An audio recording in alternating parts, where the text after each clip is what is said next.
Okay, hey there, listeners. Hey there, guys on the podcast, whether you're listening on iTunes, Spotify, Anchor, or any of the other streaming platforms, and now also available on Always Press Record on Roku. I'm your boy, Michael Harding, and this is Where's Your Head At? And today we've got a very special guest. In fact, a one-of-a-kind kind of guest. In fact, potentially the UK's first ever Black female equestrian performer at the Olympics. So without further ado, welcome to the show, Ranee James. Hi, thank you so much for having me. No worries, no worries. I connected with you on Clubhouse. I heard your story and I was just like, there is no way that I'm going to walk by or just not connect with you and not try and raise attention to what it is that you're doing. Try and get you some more help for what it is that you're doing, because I truthfully think that your story is truthfully a story that's going to change millions of lives, not thousands, but millions of lives. I think it's going to inspire millions of people around the world. I'm pretty sure you're going to end up getting a book deal or a Netflix deal. Pretty sure. I would hope so. I really do. Fingers crossed. I can count on it. I can count on it. So yeah, the question I always start off every show with is, where's your head at? That can mean anything you want it to mean. You can answer that however you want to answer it. Currently my head's manifesting everything that I need to achieve. So it's telling me that I'm going to the Olympics. It's focusing on what I need to do. It's plotting my next move, making sure I'm always one step ahead of the game. Sort of at the moment just adjusting to everything that's going on in the world and how I can still achieve what I need to achieve while going around the barriers that this current climate's creating. Definitely. So the question everyone's going to ask is, how did you even get into like the equestrian field? Because it's not really, unfortunately, it's really not a Black thing. It's a very upper, not even middle class, an upper class Caucasian sport. So I'm just, all the listeners are going to be super intrigued. So fill us in on how that happened. So I've always loved horses. Like my earliest memories were wanting a horse so badly, wanting a pony when I was a kid, bugging my dad for a pony. I remember when I lost my first tooth, I was like to my dad, can the tooth fairy bring me a pony instead of a pound? And he told me to pray to the tooth fairy. I will never forget that. It's like one of my earliest memories. So I've always loved horses. It's just, like you said, it's an upper class white sport. It's very expensive. The current cost of lesson prices, like they can go upwards anywhere between 35 to £100 an hour. Wow. And the cheaper places generally aren't in London. I think the cheapest I've seen in London for an hour is about £45, which just isn't affordable to most people. Like £45 it's like a week's worth of meal for most families. So yeah, I wanted to ride so badly growing up. It was when I turned, it was 2008, the first time I ever sat on a horse. Sorry, it's my daughter. I was in Antigua for my grandparents' wedding renewal. They were renewing their vows, and I went to a summer camp with my cousins. At that summer camp was the first ever time I sat on a horse. So a local man brought his horse so the campers could ride. I went like round in a circle for 2 minutes. I thought it was the greatest thing in the world. I begged and begged and begged and begged. I literally was that annoying kid that was begging and begging and begging for another go until I got another go. And I was just hooked from then. I begged my family to try and get me to the stables every opportunity I could. Unfortunately, it was the other side of the island and no one wanted to drive there, so I didn't get to go. But I ended up getting there later in life, spending most of my time there actually. From there, I didn't ride again until I was 14. My uncle paid for a riding lesson in Surrey for me and my younger sisters. That was the first actual ever riding lesson I had at 14. And from there, it just reignited everything, all the love that I had. Going throughout my life, I'd always said, I'm going to compete in the sport. I'm going to make it to the Olympics. I'm going to compete for Antigua. I'm going to, I didn't realize at the time just how rare Black equestrians were. I didn't realize at the time what I had wanted to do was so big. So at 14, after that spark was reignited, I was bugging and begging and bugging my parents for the opportunity to volunteer at a stables near me. There was one stables that was by me. It's called Rice Park, and it was about an hour from my house at the time on the bus. And after a lot of bugging and after speaking to them, they let me volunteer at that stable. And Wow. I spent every waking hour there. I mean, after school, weekends, school holidays, I'd get up, crack of dawn, like 5, 6 in the morning, get ready, be at the stables, not come home until like 7 p.m. Spend my entire days there. At the stables, I was doing a lot of volunteer work. So I'd be grooming the horses, tacking them up. They didn't offer lessons. They only offer like lead rides through the woods. So I'd be leading riders through the woods on foot, just getting the opportunity to be around horses. Like I said, they didn't offer lessons there. So when I did get the opportunity to ride, because obviously I was given rides in exchange for my volunteering hours, I would go out into the woods with another one of the volunteers, and we just take these opportunities. A lot of them knew how to ride because they had already had riding lessons. For me, it was more learning how to ride. So I'd copy what I'd seen other people doing, things that I'd seen on YouTube. And through that, I taught myself basically the foundations of riding. So that place is always very special to me. Like I moved back into the area as an adult, and it's always the most important place to me because it's where it all really started for me. I'll never forget who taught me how to tack up a horse. I'll never forget who taught me, just the basics of being around horses, the safety. Like those Natalie and Shane and Tracy and those people are so important to my journey, and I will never forget what they've done for me. I absolutely adore it. That from there, I ended up going to volunteer at different stables. Before I had left, well, just as I left there, when I was in sixth form, I got a loan horse. So this loan horse, it's like you take care of the horse for the owner, you ride it, etc. This particular loan horse wasn't trained to ride. She was like 13 years old at the time, which is quite old for a horse. She wasn't broken in. How long do horses live for normally? It can be anywhere upwards of 30 years. Wow. Okay. Like some even longer, some live into their 50s. It's a lifelong commitment if you do get a horse. Okay. So this particular horse, she was 13 at the time. She hadn't been ridden before, and horses are generally ridden when they're about 5 years old. So her not being ridden was a bit iffy. She was bred to race but never raced. So she was a thoroughbred, very fiery, very much attitude, and she wouldn't load onto the trailer. So I had made the agreement with her owner in June to take her on, and she wouldn't load onto the trailer. And there were several instances where we thought she's coming and then she wasn't coming, and we thought she was. And she ended up coming in September of that year. Now, the day before she came, unfortunately, my granddad had passed away. Oh, no. So I wasn't there when she arrived, but a few days later, when I had finally got to grips with what was going on in my life, I went to see her, and she was the most sweetest, loving, caring horse that I'd ever met. Up until this day, I absolutely adore her. I spent a few weeks with her, and throughout those few weeks, I had a lot of problems with the stable she was at. The people that were there, there was a lot of microaggressions at that stables. The people were very aggressive towards me. A lot of them looked down on me. I had to wear business attire to my sixth form, and the stables at the bottom of the road for my sixth form. So a lot of the time it'd be me in like a dress suit going to the stables in the morning to make sure she's fed, to make sure she's marked out. I didn't particularly care how I was dressed. I'd be wearing a skirt and like riding boots just to muck her out. A lot of people looked down on me for that, which at the time I just didn't particularly care, because at the end of the day, the horse's care is more important and I have things to do. Yeah. So I would go in my lunch times and check on her. I asked for her to be stable close to where I was going to be. So I would be there several times a day. Lunch times after sixth form, I spend a lot of time with her. And the whole thing we were trying to do with her at that time was get her used to people, get her used to the tack, and get her like prepared to be broken into ride. Now, there was one particular lady at the stables who didn't like me. Whatever her reasonings was, I'm not sure. She just didn't like me. Sorry. And during that time,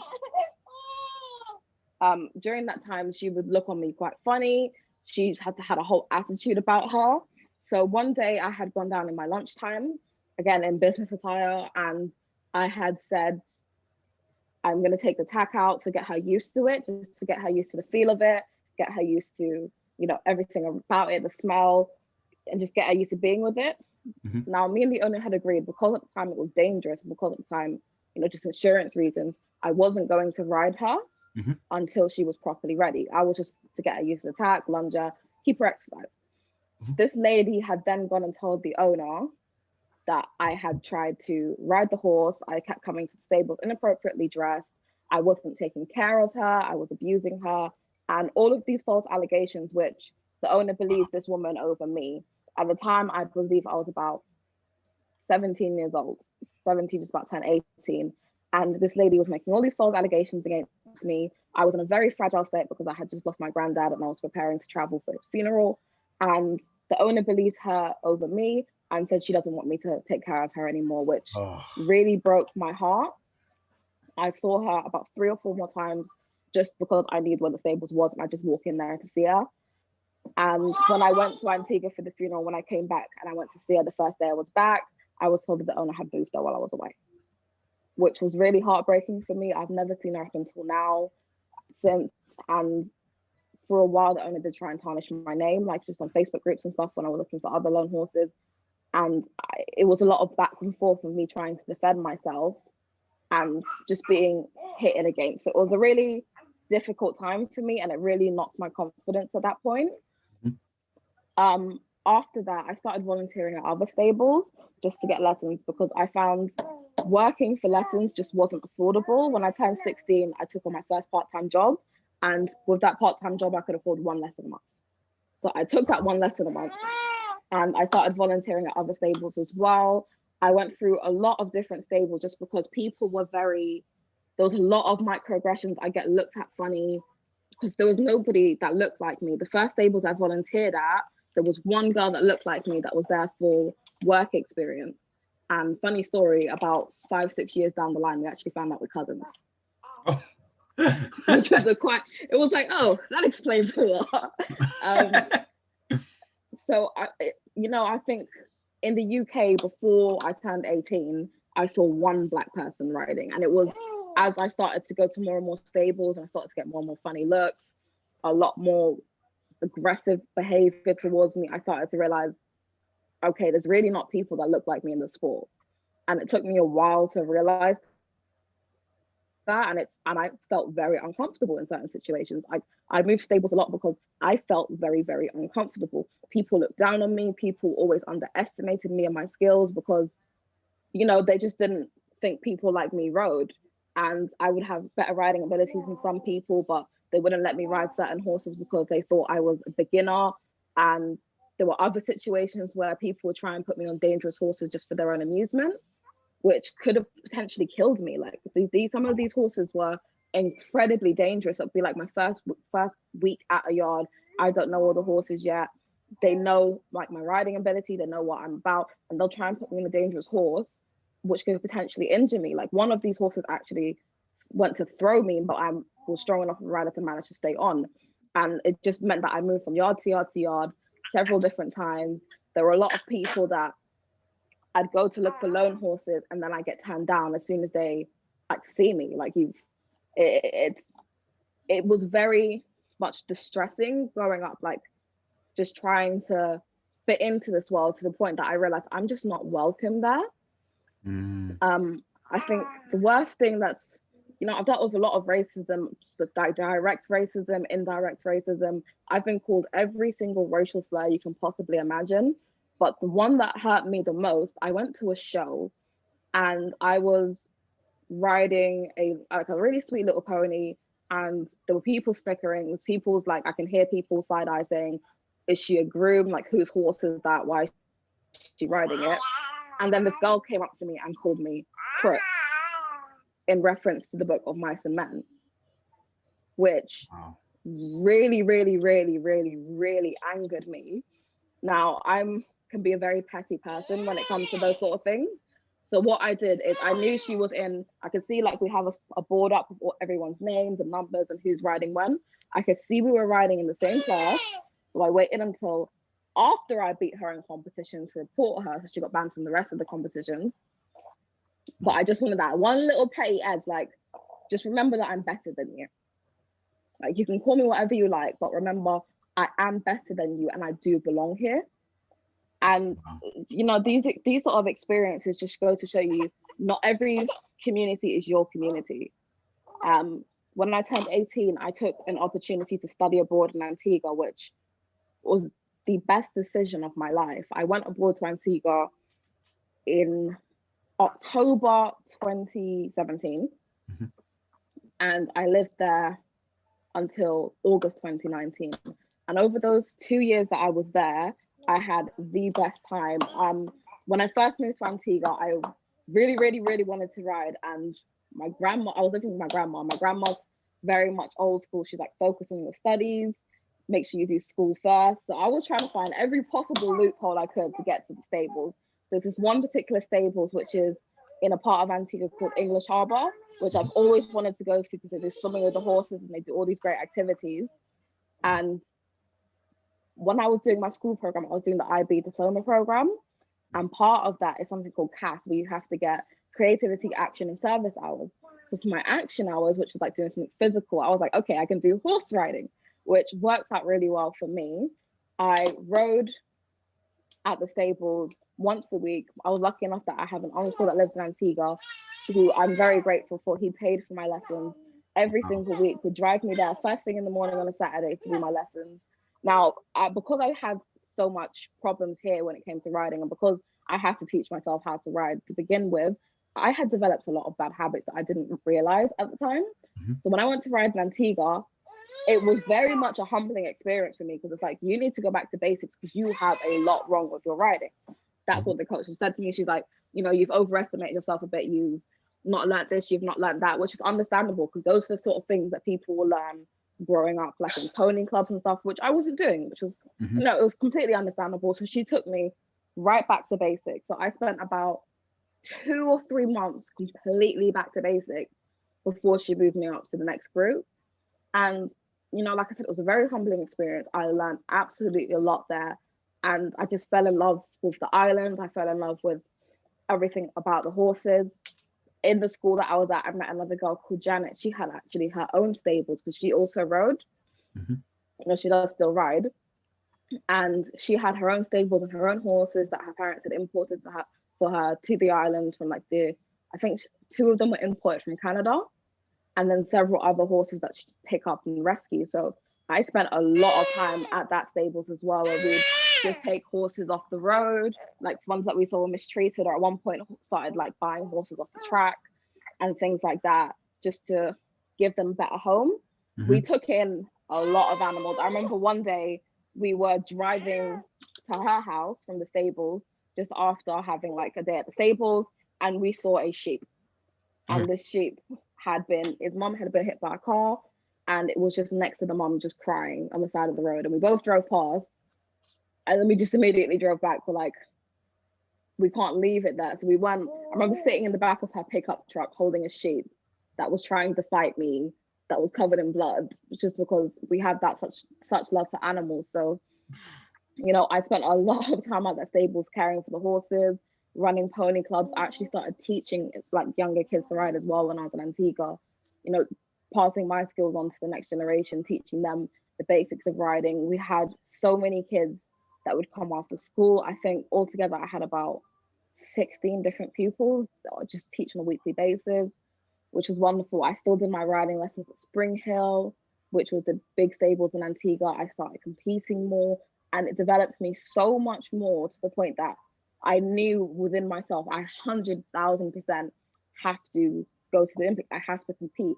Antigua's never had an Olympic medal. Antigua's never had a rider that's actually made it to the Olympics. We had one lady who wasn't actually a black lady, it was a white lady, nearly make it to the Olympics in 2008. And then she only had one horse, which is a problem when it comes to riding on a budget. She only had one horse, and the horse went lame, so she wasn't able to compete. I think she tried again in 2012, but something else had happened, and she hasn't tried since. Antigua in any sport hasn't had an Olympic medal, and the stables in Antigua is very much like the government doesn't very much care about it.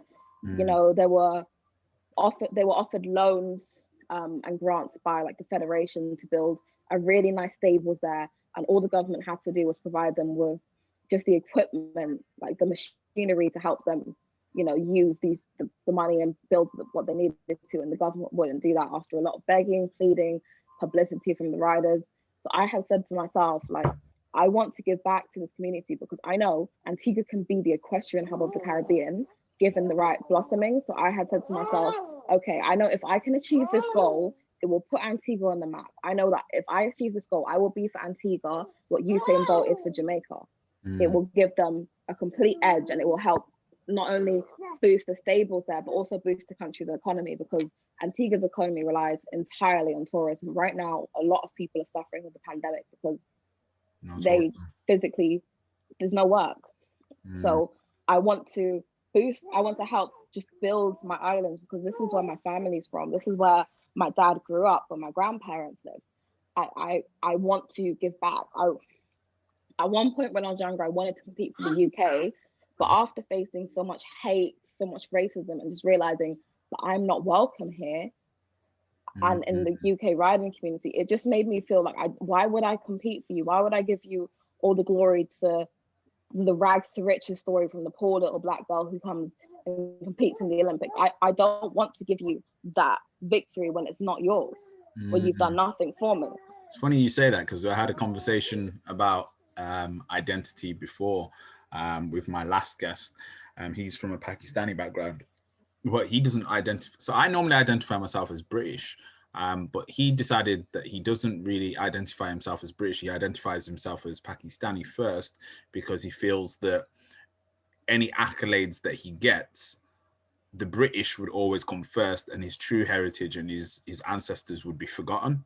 And I was like, wow, I've never really seen it in that perspective. But you also saying it has really highlighted it to me that, yeah, if your parents are not from this country, it is very important to recognize that, because otherwise any accolades that you do get, any recognition you do get, that's just completely ignored and forgotten about, and it's kind of claimed for Britain. And it's like, oh yeah, you're British when you're winning. That's that's the mentality that my friend said. He said, if you're winning, then yeah, you can wave the British flag. But if you're not winning and you're just trying to be a part of Britain, then it's not always that way.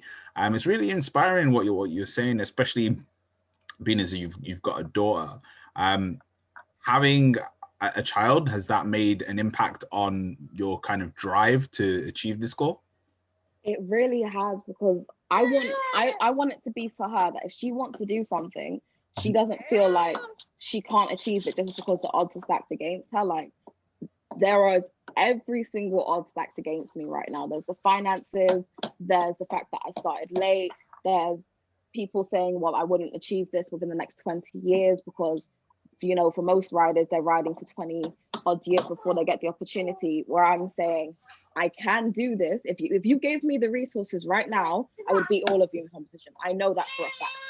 If I had the resources that everybody else had and it was an equal playing field, there wouldn't be these barriers for me. And I want her to see that no matter what she does, no matter what she wants to achieve, she can achieve it. You know, I get messages just randomly sometimes from parents saying, thank you for being a role model to their child. And these are from people I've never met before. These happen at the most random of times. I received a message 2 days ago from a teacher saying one of the girls in her class wants to write about me in America. I've never met these people before. I don't know where they are. I've seen about them through Clubhouse. I've had parents last year just message me saying, thank you for being an example to their kids. Like, their kids just got into riding and they were looking up Black equestrians on the internet, and I just popped up. And they were just so fascinated and so glad that someone like that looks like them is actually doing something so different to everyone else. Like, if you hear Black girl riding, most people are like, that's strange, because you don't see Black people riding. Yeah. You know, and I'm really trying to change that narrative. I work with a social enterprise in Leicester called the Urban Equestrian Academy, and they were established in 2018 to give inner city kids the opportunity to start getting into the equestrian world. They take them to different shows, they take them to, you know, we on different field trips to different yards to give the opportunities to ride. There's one young man that we've had recently just graduate the British Racing School, Kanan. He's the urban jockey on Instagram, and he's just absolutely incredible. After, like, I think he was riding with the Urban Equestrian for 6 months. 6 months he learned to ride, went to the British Racing School, graduated, and now he's on track to getting his jockey license. And Wow. I'm so incredibly proud of him. We've had other people that have got jobs at like prestigious yards. We've got other people that we've worked with that just are so incredible, and it's starting to bring out the Black community in the UK. Like, it took everything last year that happened with George Floyd for the equestrian community to realize their wrongs. And for them to realize their wrongs was a very distressing few weeks for every Black person that was involved, because the races started to pop up, the people saying there's nothing wrong with the sport started to pop up. It was a lot of us getting attacked on social media, stop making it about race, this, that, and the third. And out of all the hatred bloomed some beautiful things where all the Black people that ride started to pop up. Like, we realized we weren't so alone. There are, It's a whether it's community. only just a few hundred of us, Mm-hmm. we do exist. You'll find a lot of parents who have just got their kids into riding, and they're just so glad to see someone their kid can look up to. You see, we've got now an establishment, the BAME Equestrian Federation, who's working with the Wow. major, companies and federations in the UK of equestrian to make sure that our riders are equal playing fields. There's the OES Equestrian Scholarship in the USA, which has just given myself a mentor, someone to guide me along the way. You know, it's very much opened up the community more for Mm-hmm. those who are already in it. But I think the next step for me is to open it up to the people that aren't already in it. So I'm working with Urban Equestrian to open a riding school within London, Mm-hmm. just to, like, an urban equestrian academy within London, to give these kids cheaper subsidized riding lessons so they have the opportunity to get into the equestrian world, to teach them about different career paths that they can follow. Every weekend throughout this lockdown, I've been teaching Zoom lessons to the urban equestrian kids in London and Leicester, just to show them that teach them about different things, teach them about career options, to keep them educated, to keep them in the know, to show them, different people doing different parts of different equestrian disciplines that they've never heard of, like seeing Black people do things they've never thought they'd see people do. Just give them amazing opportunities that they thought they would never have. And for this, to me, this is a dream come true. If you had said to me like 3-4 years ago you'd be doing this, I would have laughed at you probably, because I didn't imagine it would come so soon. I didn't imagine that such an impact could be made in a small space of time. Like, I know there's other people trying to do what I do. I know there's Lydia who competes for Jamaica, and she's miles ahead of me. Lydia's one of the lucky ones who's had like quite a good boost in terms of like finances and in terms of like the backing that she has. And I'm so happy to see her doing the amazing things that she's doing, especially she's doing like programs in Jamaica. I'm so grateful to see her doing that. There's another guy, Reese, that I know. I think he wants to compete for Barbados. So it's just funny that we're all going back to the Caribbean to compete because none of us just really want to compete for here. So, That's so funny. and he started something called Ride Out Racism to raise more awareness of Black people in the sport. I know he's had a very rough time with racism as well. And, all of us have gone through it. So we're all just trying to make an impact. Now, for me, having a daughter has really, really, really pushed me to do more, because she's just a huge reason for me to achieve everything. I want to give her the world, and I know I need to finish what I've started to pave the way for the next generation in order to give her the world. I know that she already has an interest in horses. Like, I take her to the stables with me, and she sat on a pony for the first time at 6 months old. I can already see the spark in her eye. I can already see the love for horses. So I want, when she's ready to step into the equestrian world, that it's not going to be difficult for her. She doesn't have to deal with the racism. She doesn't have to deal with the microaggression. She doesn't have to worry about finding a pair of boots that fit her calves because they're not made for people that are of like thicker body build. I want her to feel welcome in whatever she does. So for me, achieving this goal now that I have a child, it's just 10 times more important. Wow, I love that answer. I love that answer. Perfect answer. We're going to just quickly cut to a break there. Thank you for that. So, audience will be back shortly after this break. Okay, so we're back from the break. It's Where's Your Head At? I'm here with Ranee James, hopefully the first ever Black female equestrian rider at the Olympics. We were just talking about motherhood. We were talking about the racism within the sport. We was talking about just the identity of recognition being British and recognition not being British. But one of the areas I wanted to touch on was something I noticed whenever I go back to Jamaica in comparison to the UK, is that in the UK, having a horse, even seeing a horse is like this super upper class privilege. Whereas I remember just being in Jamaica and just seeing horses just all the time, everywhere. It just wasn't. It wasn't. Is it similar in Antigua? I'm guessing. It's very similar. I remember as a kid just like driving past horses. My grandma actually fenced up her back garden because she just come outside and there's horses in her garden and she's like, where have they come from? So she actually ended up fencing up, and she lives on top of a very steep hill. So I've always questioned how on earth they got up there. But she fenced her garden. I remember going home from school on a school bus and there's just horses walking down the road. Like, because there's not so much value and ownership around horses in the Caribbean as there is in the UK. Like, there's not like hundreds of thousands of pound horses just walking around the place. People will just let their animals roam. Like, I know people, they know what their horse looks like. They can identify it like from a crowd. So when their horse roams, they can say, okay, I know my horse is like 3 villages over, or these kids went and took my horse out of this backyard. Like, they're just everywhere. And because there's not so much regulations on breeding, you just have a lot of horses everywhere, to be honest.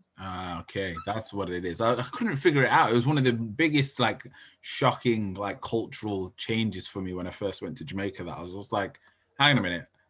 I'm sure horses are meant to be like a luxury thing, but everyone's got a. I'll never forget it. There was a kid that I saw with a bunch of mates riding horses to the KFC, and they tied up the horse to the lamppost, and my mind was just like, what am I even seeing here?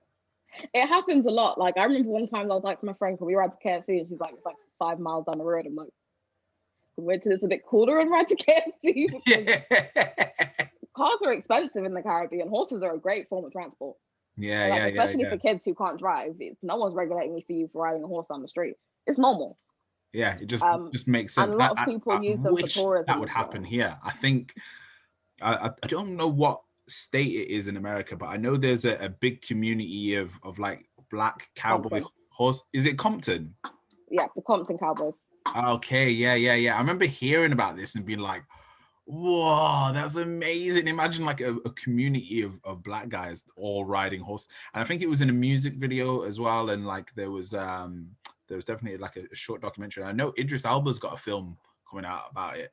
I actually applied to be in that film when they were casting for it. Oh, wow. I found out I was pregnant like 2 weeks later, and I was like, oh, this is a shame.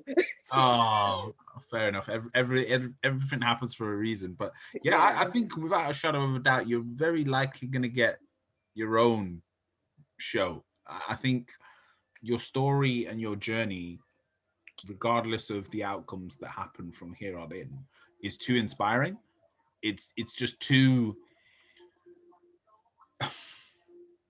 You're a beacon of light in a very, very dark place in a world that right now a lot of attention is on inequality, and I think you and your story show kind of hereditary and ancestral and kind of institutional problem that really, really exists.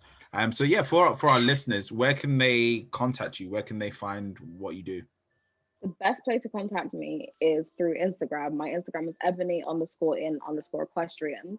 My name is not actually Ebony, which shocks a lot of people. It's Ranee, but the actual Instagram name was a play on Ebony and Ivory when I had made it a few years ago. So that's the best way to contact me. I am also need to set up my LinkedIn properly because I have made one. I just haven't set it up properly. Mm-hmm. But if you Google Ranee James Equestrian, I literally pop up in several different places with like links to contact me. Mm-hmm. Okay. Perfect. There you go, listeners. You heard it there. So in terms of your journey and going to the Olympics, what do you need? What if you could have anyone to kind of just go, right, what do you need? How can I help you? What is it that you need and what you're looking for now?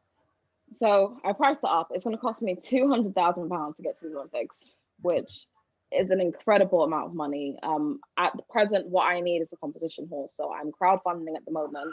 My goal on my fundraiser right now is £7,000. But after speaking to a few people, reanalyzing the market, horses have actually gone up this year because a lot of people realize they can ride during lockdowns.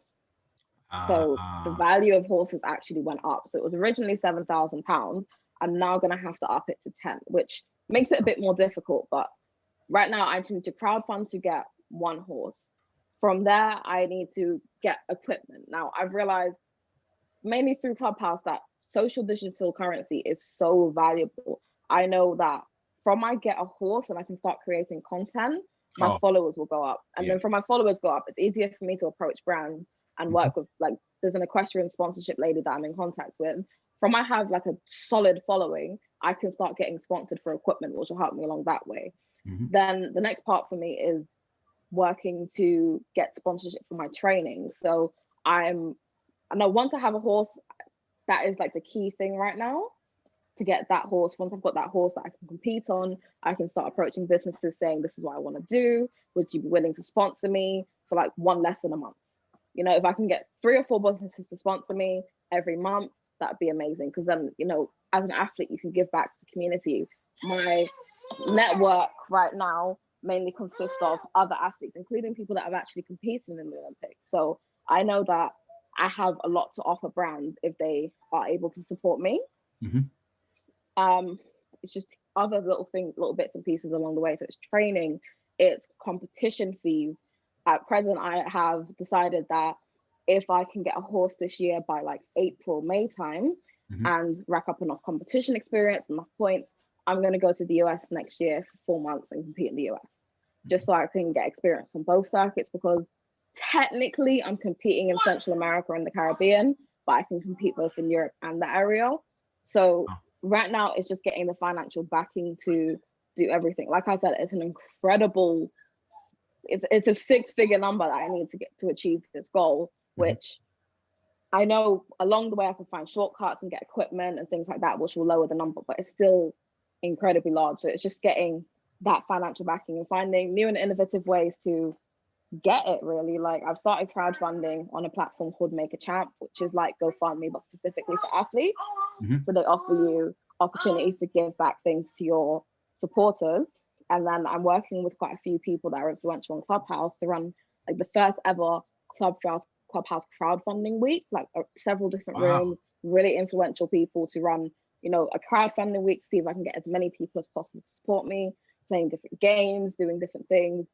Trying to connect with businesses so they can, like, we can do a giant raffle and just get as many people involved as possible, because I know once I get my story out there, there's somebody that can help me. It's just finding that person, connecting with that person, and just getting there. Because one thing that I've noticed along this journey is it's really difficult. Like, some days I want to cry, some days I do cry. I'll just sit down, cry for half an hour, so I'm not getting anywhere, and wipe my tears and get back to business, because I don't have time to waste.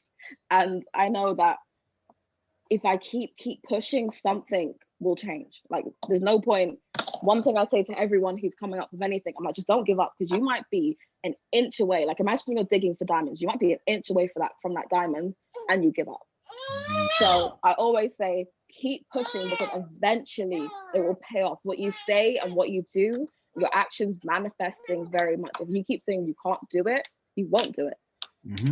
So I'm constantly pushing to just achieve, like, just get the ball rolling. So I know if this crowdfunding Clubhouse doesn't work, I just brainstorm the next idea and keep going. You know, I keep telling my story, I keep talking to people, because it gets you out there. I know that another huge cost for me is care of a horse. Setting up Urban Equestrian London will not only help other young people, but I have somewhere that I can keep a horse and ride. And, you know, I can do demonstrations for young people as well. I can teach them new things. I was hoping this year to get my riding instructor qualifications. Not sure how that's going to happen this year, depending on how things go. But I'm trying to make sure that every step that I take along my journey, I make it easier for the person coming up behind me. So I know that when I started just trying to get into lessons, there wasn't many places that were affordable for me, which is why it's so important for me to start up this London-based riding school, because then it gives an affordable option for kids. Once I've, you know, got over the financial hurdle, I'm trying to connect with as many people as possible to make some sort of scholarship or bursary or whatever we can finance-wise to help the next person coming up. Yeah. You know, my goal for me in like 10 years time is to have my own property with my own stables and my own horses, where I can like take in riders and say, you will compete my horses for me. I will give you all the opportunities in the world to succeed if you just have like, I want to breed horses that I can say to young riders, you go out and compete this horse. This horse isn't for me. This horse isn't for me to make money on. It's for you to go out and compete on and make a difference. Right now, I'm working with individuals in the USA who are interested. I'm making owners. So I notice there's not a lot of Black owners. So I'm making owners. So I'm speaking to people in the USA and states where I know there's young riders that are trying to get opportunities that I don't have, where these people will be considering to make an investment. Unfortunately, they're not willing to make an investment thousands of miles away where they can't see it, but they're considering making an investment. So I'm trying to work with those people to give opportunities to people in other places around the world, you know, just make the difference. Like this will be my legacy. This will be what I leave to my daughter, this huge opportunity to change the world, frankly. Yeah. You know, Black Genuinely.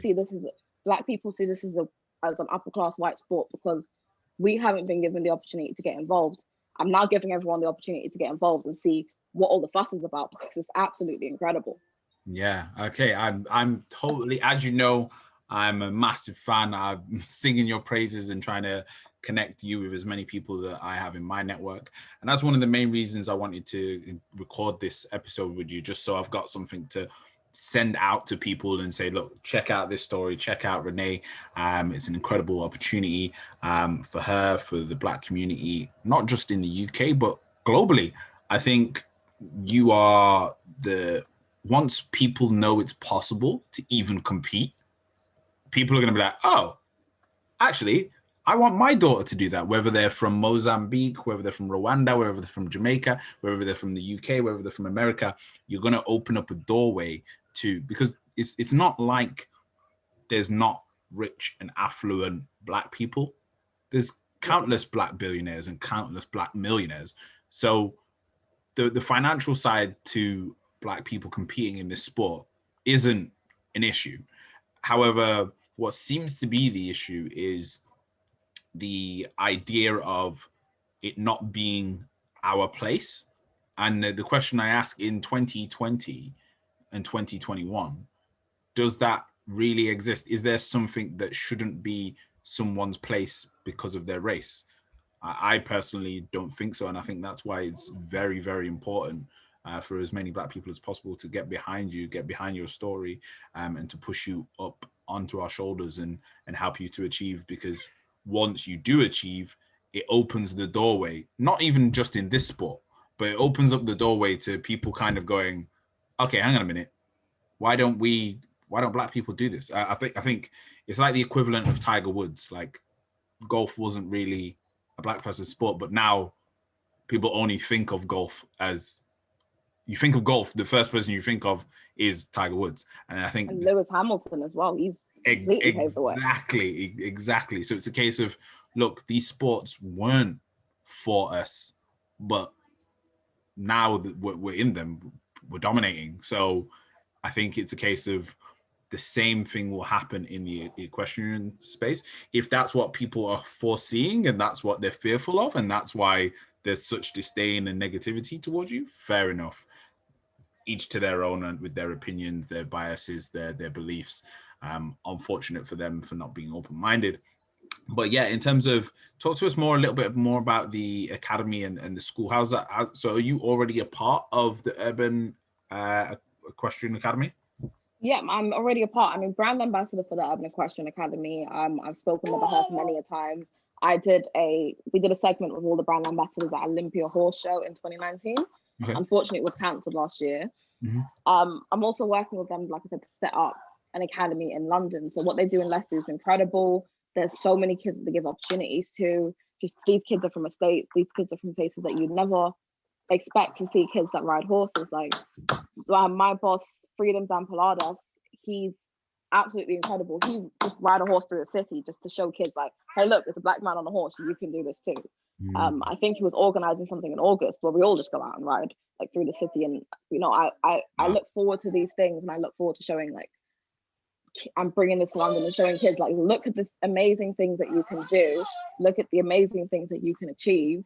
You know, at the moment, I'm working with just a few different establishments to get some grant funding to open up the academy. I'm working with an individual who's offered some land to open up the academy as well, just outside of London. So it's just getting everything together right now.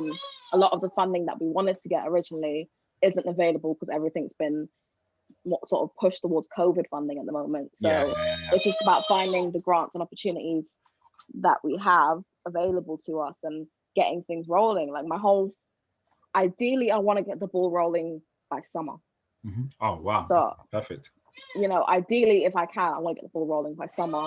It's just because there's so much uncertainty right now, I'm just not sure as and when I can open up things. But, you know, if it wasn't for COVID, I was aiming to open up before like March this year, but, you know.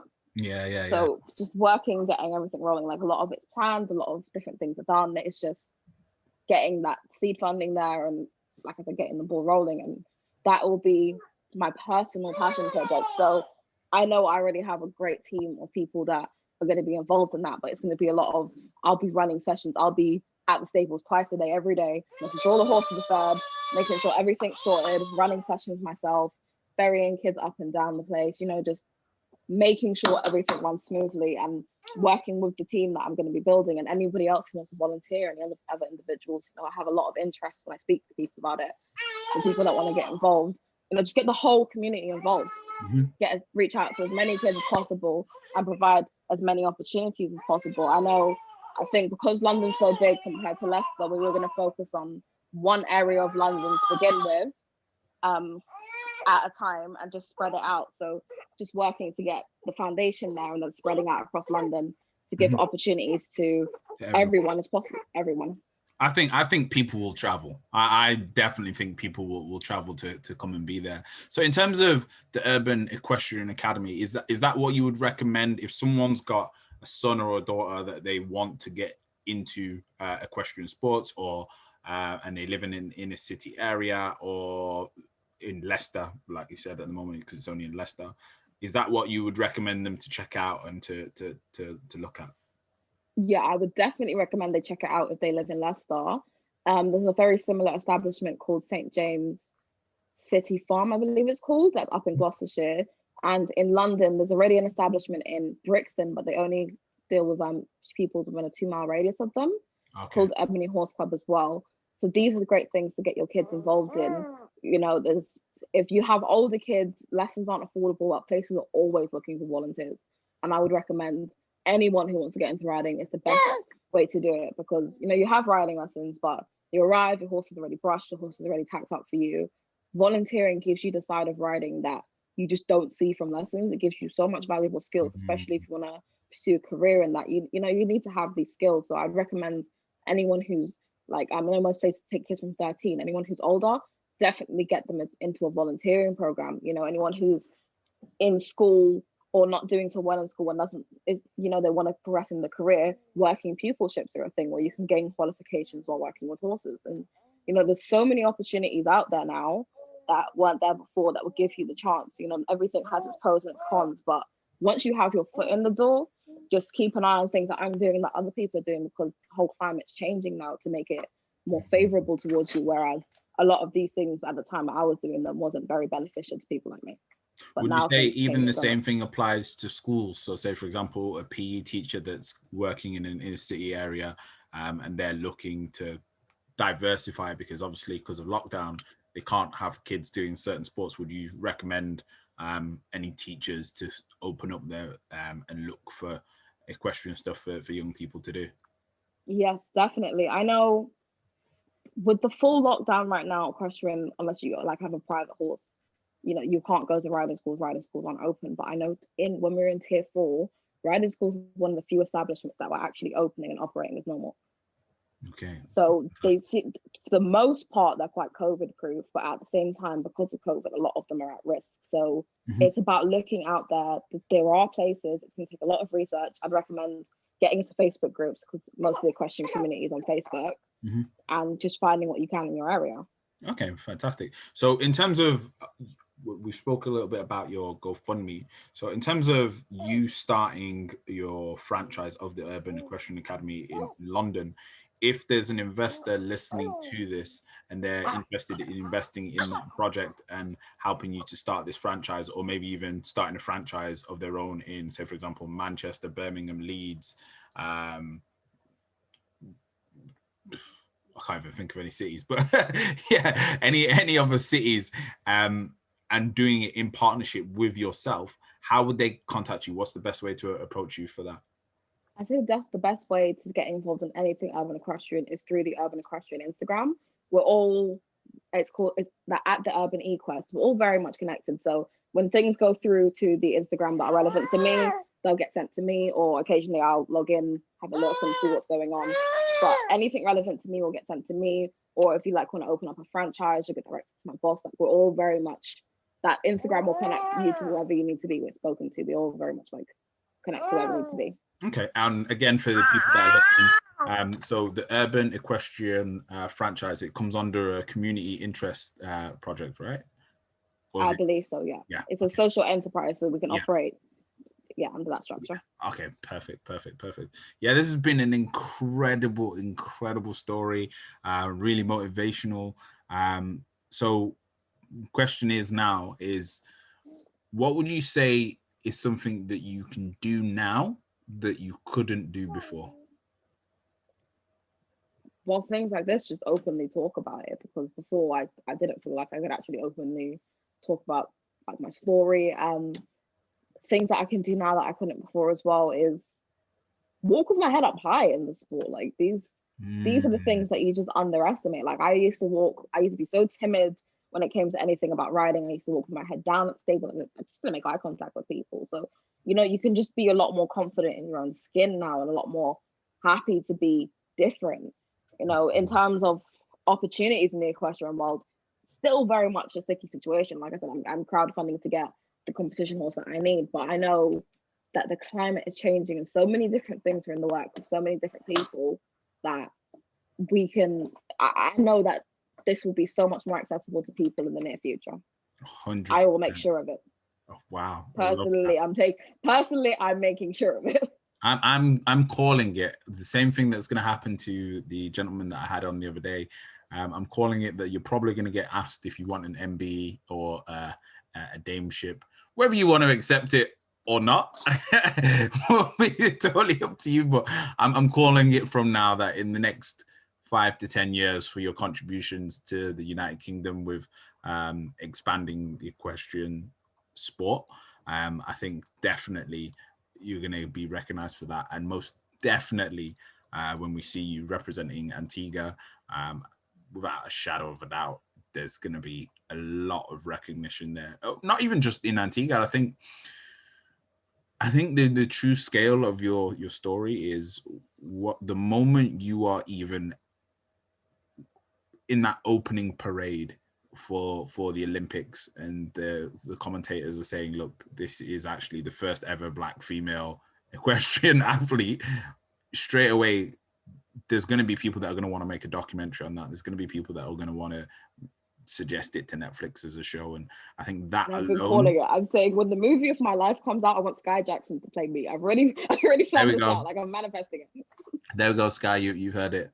So I think what's going to happen there is that alone, just from anything that's got a documentary behind it or has got this power of a story behind it, drives so much tourism. It's unbelievable. And I think if the government of Antigua aren't paying notice just yet, I think they will be very, very, very soon. I think they're going to all of a sudden go, okay, we're in a bit of a tricky situation here with this tourism thing. We need to do something to get people coming to the island. What better than a documentary or a show about the only female Black Olympic equestrian athlete? People will want to go and actually try riding the horses that you've ridden. They'd want to go to the stables that you've been to. They'd want to stay at the places that you've stayed. They want to eat the food that you've eaten. There's just so much opportunity that I just can't see how and why certain governments, both the British and the Antiguan, can't quite see it yet. But it's a matter of time. But ultimately, thank you ever so much for sharing your story with us. Thank you ever so much Thank you for for having taking me. the time away from your beautiful daughter to share your story with us. She's been absolutely fantastic. I can tell she's got Yes. the exact same fiery personality as yourself. And looking at two future champions of the Olympics, especially in the equestrian sector. So yeah, thank you ever so much. One more time for the listeners, where can people contact you? What's your personal Instagram? My Instagram is ebony_in_equestrian. Okay, thank you very much. So yeah, thank you very much for listening. I've been Michael Harding, and this has been Where's Your Head At?